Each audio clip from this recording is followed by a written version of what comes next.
everyone, this is Gale from PaulGaleNetwork.com, and thank you for joining me today for video game news.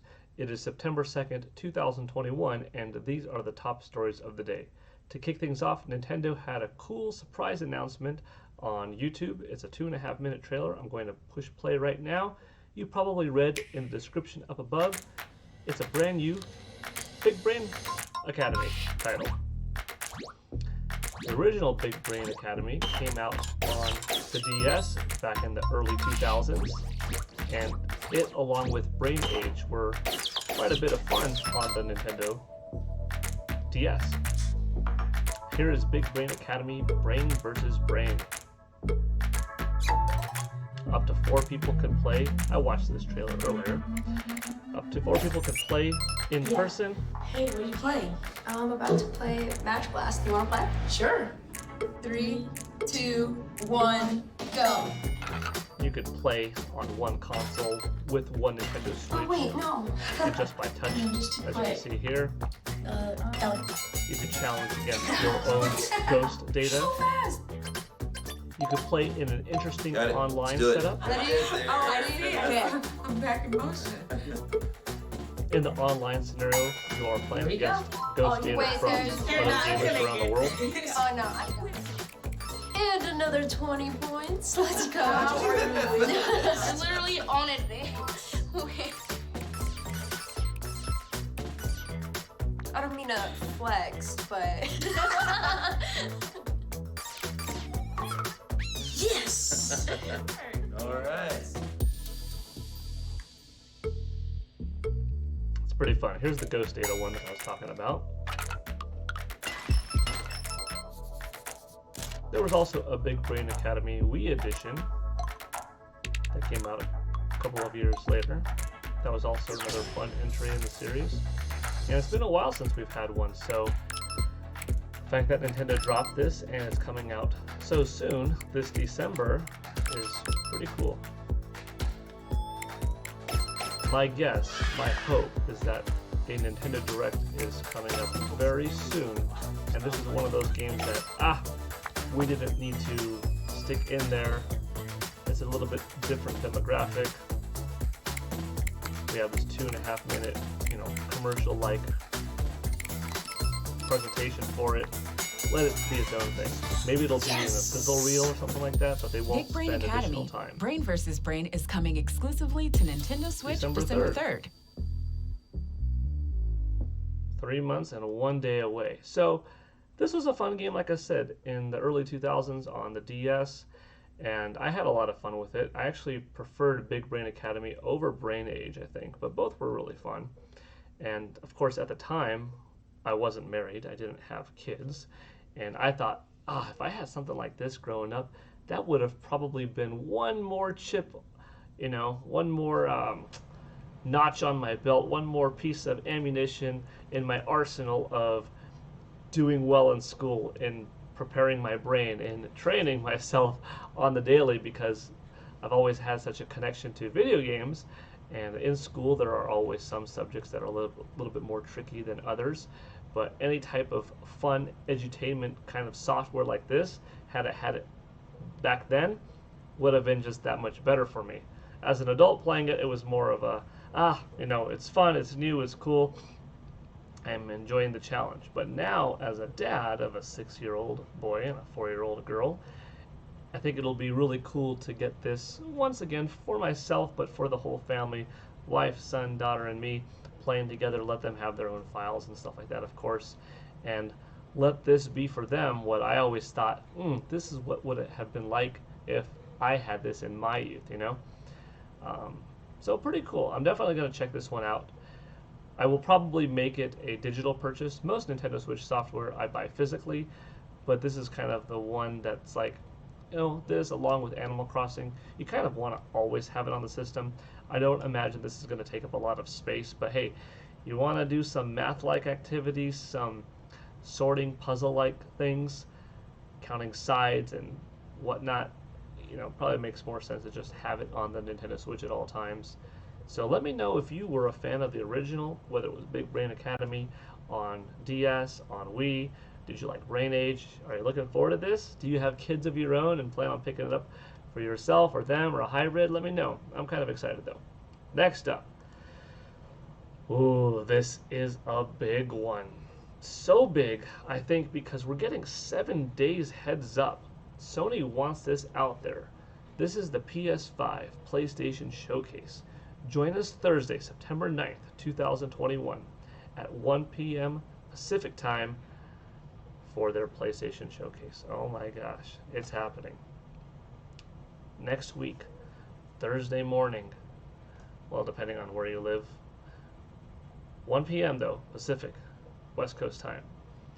We're getting this, and I am stoked. You know, we will very likely see something for the first time, whether it is a brand new game that we have no idea that's coming that PlayStation is going to show us, or a first peek at a game that we know is in development. I'm stoked. You know, my thoughts are running wild on this one. It's going to be approximately a 40-minute presentation. They're not going to dive into PlayStation VR's successor, but we will have some software of games coming out in 2021 and beyond. Could God of War Ragnarok show up here? I would love that. That would be, of the games that I know that are coming out, which we don't know of a ton, but of the ones we know, that would be stellar to see it in motion. A little bit of an update on Horizon, possibly, although we got to see that more extensively recently, and that's shaping up. Could Gran Turismo show up? Possibly. Final Fantasy 16, some kind of partnership title. You know, Square Enix, what are they doing next with Final Fantasy 7 Remake 2? That would be pretty cool to see, especially running on PS5 hardware. Any other kind of surprise? A Street Fighter 5 port with upgraded textures, visuals, etc. on PlayStation 5? That would be awesome because I'm a big Street Fighter fan. I'd be down with that. A new Monster Hunter game, Monster Hunter World 2 getting dropped. Ooh. You know, and then there's always you look at a back catalog of PlayStation games either made by Sony's studios or games that you think of and you're like, yeah, I kind of affiliate that franchise with PlayStation, like Metal Gear Solid. You know, it'll be having its 25th anniversary from the PlayStation 1 original in a couple of years, 2023. Wouldn't it be amazing if that kind of announcement was revealed this upcoming Thursday? You know, I'm reaching. It's probably not going to happen.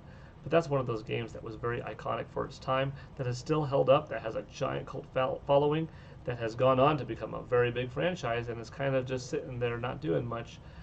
I wouldn't mind seeing that, in addition to live action movie, all come out around the same time. Remake, movie. I'm a big Solid Snake fan. I had the pleasure of meeting David Hayter back in the day. Really cool. Did a couple of videos together. The voice actor for the majority of the Metal Gear Solid games as Solid Snake. So that would be cool.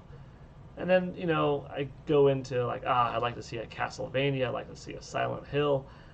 Some of these games, you know, a little bit of a reach probably, but anything's possible. Of Sony's own internal stuff, Insomniac, if they show up with a Spider-Man 2 trailer and it says exclusive on PlayStation 5, here we go. A little bit of a cinematic trailer with a little bit of actual in-game playable footage. Keep it short and sweet. It could be 45 seconds long. A little mixture of both though, and it just blows us away. Oh, that would be something to look forward to. It could even be like a year or 2 years off. That's okay. No rush. But I'm the kind of guy that, knowing that it's there, I could deal with not seeing it for a while. Just knowing it exists and seeing a glimpse, that'll keep me happy for like a year or two, you know? Just don't run into like a Bayonetta 3 scenario where it's almost been 4 years since we saw that little bit. That's kind of too long to say, something's coming, here's a little glimpse, and see you later for 4 years. 1 or 2 years without seeing something, just a little bit of knowledge dropping, that's okay.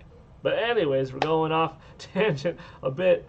PlayStation 5 Showcase, let me know what you're looking forward to next Thursday, because I can't wait. And a little speculation talk, but the rumors, with some basis to them, or that a Nintendo Direct is happening right around the corner. It could be a stay tuned for tomorrow morning. It could be a hey, we're dropping it today, boom, coming in a couple of days. What if it lines up that we're getting a Nintendo Direct and a PlayStation Showcase within a couple of days apart? What if they arrived on the same day? That would be a crazy day. September 9th could go down as being truly, a wild day.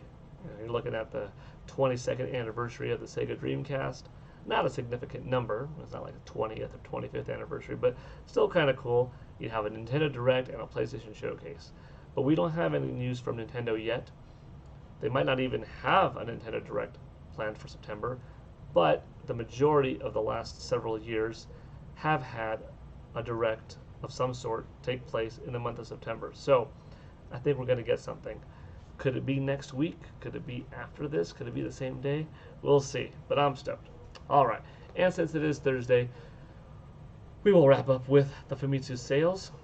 Thank you, Chris1964 from the ResetEra.com forums for putting this particular list from Famitsu's data together nicely. Let's go over the Famitsu Sales from week 35, 2021, which occupies August 23rd through August 29th. At 1, it's Tsukehime, a piece of blue glass moon for Nintendo Switch with 72,000 copies sold. And number 2 is Tsukehime, a piece of blue glass moon for the PlayStation 4 with 66,000 copies sold. Aniplex, you can see the developer was pretty wise to release the game on both systems, as there's just about an even split. The Nintendo Switch version edged out the PS4 version by 6,100 copies, but overall, thanks to the game existing on both systems, you got close to 140,000 copies sold. Not bad. And number 3, oldie but goodie at this point, Ring Fit Adventure with 15,000. At number 4, an older game even, just never stopped selling, Mario Kart 8 Deluxe with 14,800 copies. At 5 is Minecraft, the Nintendo Switch version with 13,860. At number 6 is Momotaro Dentetsu with 12,023. At 7 is Yu-Gi-Oh! Rush Duel, which came out earlier this year, and that's at 9,400. At 8 is Super Smash Bros. Ultimate with 8,500. At number 9, I'll be honest, happy to see it debut in the top 10. Disappointed to see how low it did, or more specifically, how few copies it sold. No More Heroes 3 only debuted at 7,951 copies. This is in line with the series in Japan.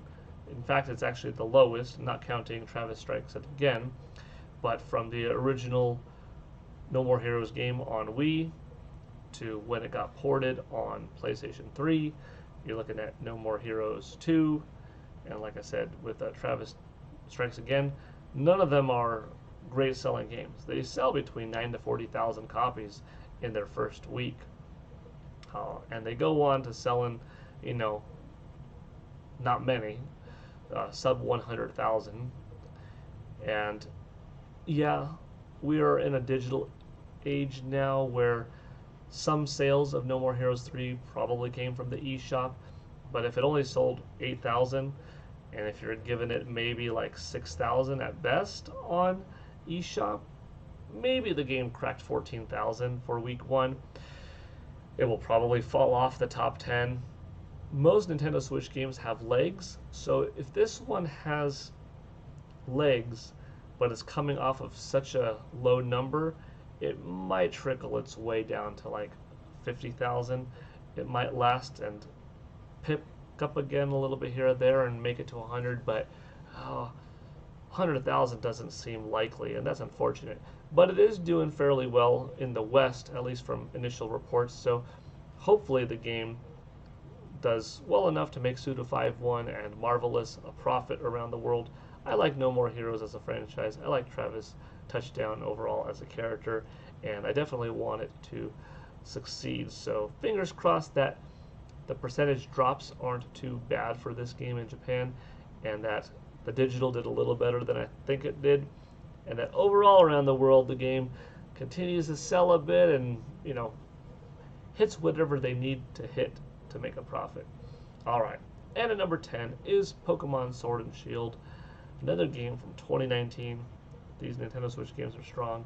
7,499 copies sold, actually a 16% increase from the previous week. Overall, 9 games on Nintendo Switch, 1 on PlayStation 4. You can see how rare that top 30 was, and especially that we had it back-to-back weeks a few weeks ago. It just does not happen that often. And going into hardware, which is where we will finish our day, Nintendo Switch debuted, or I shouldn't say debut, but Nintendo Switch delivered 63,254 units sold, which is down 9,000 from last week, and is down about 15,000 from last year.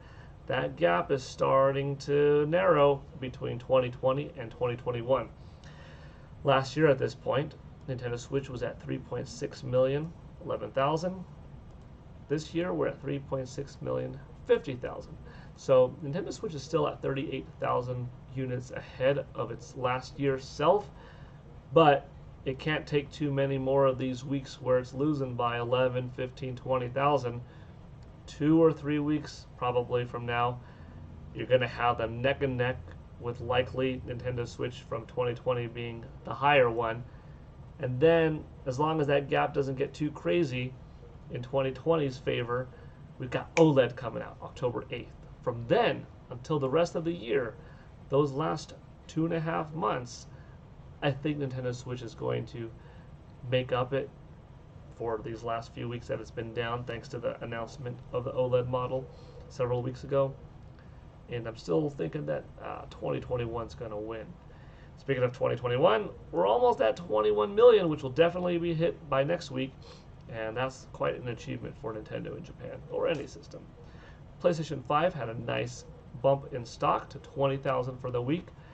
It next week will probably hit 1 million, unless if Sony has a horrible shipment, which they won't have, fewer than 5,000. So that's kind of exciting. We're going to get a 1 million selling console soon. Xbox Series S and X combined did 5,669, 83,000 life to date.